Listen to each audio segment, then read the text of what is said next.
As desigualdades estão a aumentar na Europa. Os 20% mais bem pagos ganham 5 vezes mais do que os 20% com menores salários.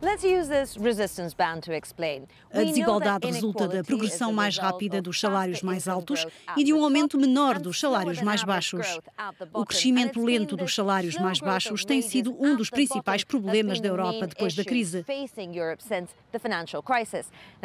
Esta situação é particularmente visível em Portugal e na Roménia, mas também em Itália e na Alemanha. Vejamos um retrato da desigualdade salarial na União Europeia. Os salários mínimos são diferentes em cada país. Há países onde se ganha 1.450 euros ou mais por mês. Há países onde se ganha entre 650 e 900 euros por mês. E há países onde se ganha menos de 500 euros. Além disso, em média na Europa, as mulheres ganham menos 16% do que os homens.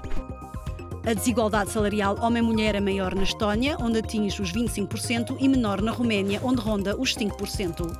71% dos europeus trabalha no setor dos serviços. O crescimento do consumo na Europa levou à criação de empregos com salários baixos. Para ganharem mais, 12% dos europeus mudam-se para outro país. Em alguns países da Europa de Leste e do Sul, ganha-se menos de 9.000 euros por ano. Na Europa a 15, ganha-se mais de 25.000 euros por ano. 1% dos trabalhadores mais bem pagos em França, no Reino Unido, na Alemanha e Itália ganha mais de 62.000 euros por ano. Se considerarmos os empregos criados desde 2013, quase 3 milhões pertencem à categoria dos salários altos, 800 mil à dos salários médios e cerca de 1,5 milhão pertencem à categoria dos salários baixos. A tendência é visível em vários países: Áustria, República Checa, Holanda e Lituânia. Nesses países, há muitos jovens a emigrar à procura de salários mais altos. Viajamos até à Letónia para ver o que está a ser feito para aumentar os salários e evitar a saída dos jovens.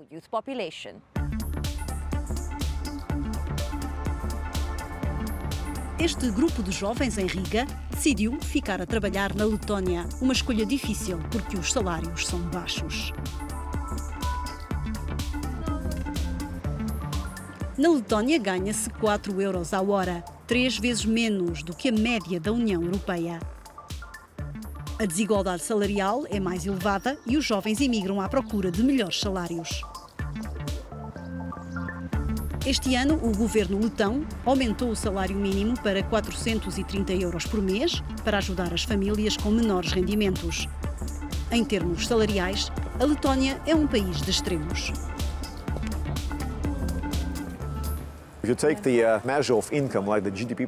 Se considerarmos o PIB per capita em Riga, o nível é similar ao Reino Unido em média, mas nas províncias de leste, a 4 horas da capital, o PIB per capita é semelhante ao da África do Sul.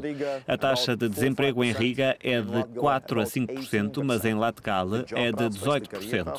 As perspectivas de emprego, carreira e rendimentos são superiores no Reino Unido, na Alemanha e em França. Estamos a ficar um país de velhos.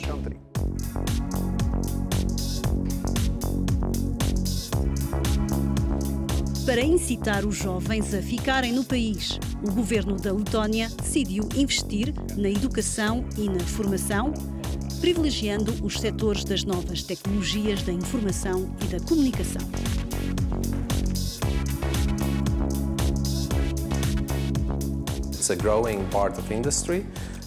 É uma indústria em crescimento. O governo investe porque as regras do jogo, as regras comerciais e a legislação fiscal são competitivas, mais competitivas do que nos mercados-alvo onde podemos impor-nos.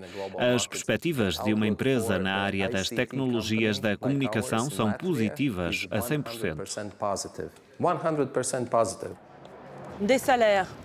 Salários mais elevados, mais formação para melhorar a empregabilidade e um ministério dedicado à diáspora para pôr fim à saída dos jovens. São as medidas implementadas pela Letónia para oferecer aos jovens um futuro melhor e salvar o país do declínio.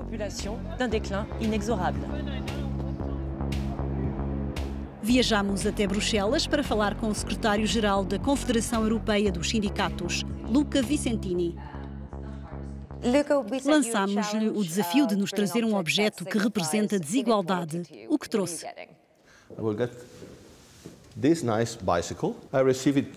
Escolhi esta bela bicicleta que me foi oferecida como prenda quando fui eleito secretário-geral da Confederação em 2015. Simboliza o caminho para a igualdade. Temos de pedalar para chegar à igualdade. Decidi colocar no cesto da bicicleta o meu cartão de segurança social da Bélgica, algo que nem toda a gente tem.